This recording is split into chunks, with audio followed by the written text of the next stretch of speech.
My name's James D'Souza.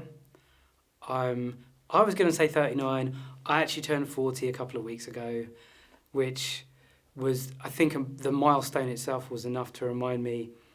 I thought I'd be a dad by the time I was 40, and actually I'm not. It highlighted that gap.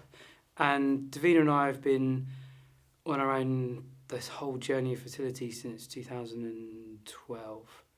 Probably, we first really started trying in 2011, and I had my first test in 2012.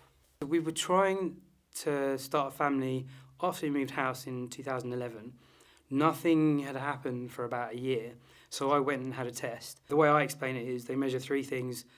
If there's enough of them, do they move, and are they formed correctly?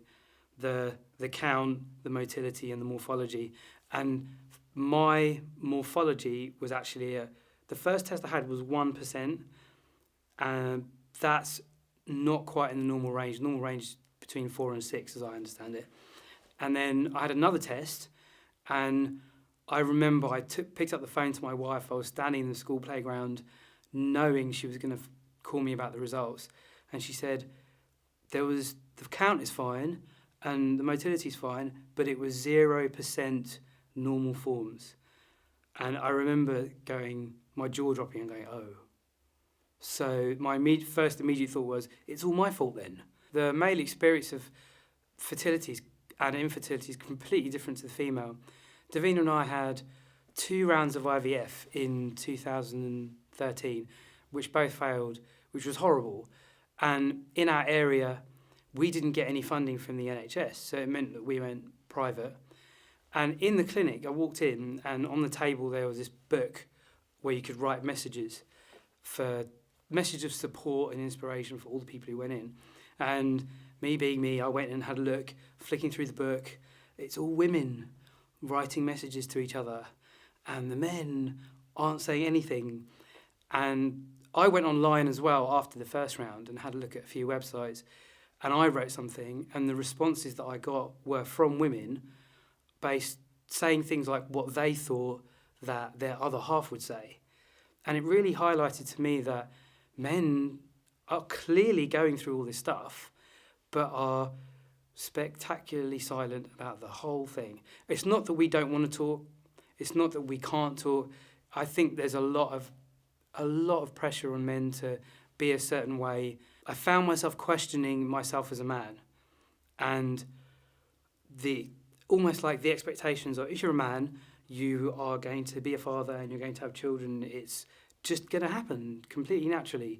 And the repeated story that I keep hearing in this whole world is you just expect that you'll be able to have a family and everything will happen normally, have lots of sex, and you'll have a baby.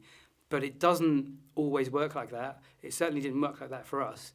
The other repeated story is you spend so much time trying not to have a baby, then when you do, at least try and start to have a family, and it doesn't happen, it's a real shock. So my immediate experience was questioning myself and my masculinity, which then made me think, well, what does it really mean to be a man? And I had a really fixed idea. Men are supposed to be like this, that I always grew up with. And I spent most of my life rebelling against that. So I've made myself this kind of new age, sensitive kind of guy. And then, of course, there's no freedom in finding that either, because it's just a rebellion against the two. At some point through this whole experience of trying to have a family, I realised there's no set version or opinion or reason or expression of what it means to be a man. I can create my own. And of course, the other thing that Davina and I realised is there's no set way of creating a family. Family means lots of different things to lots of different people. So that being, as a man, experiencing issues with fertility, it was a shock. It went to the core of how I experienced myself, and then I really was then opening up to questioning everything.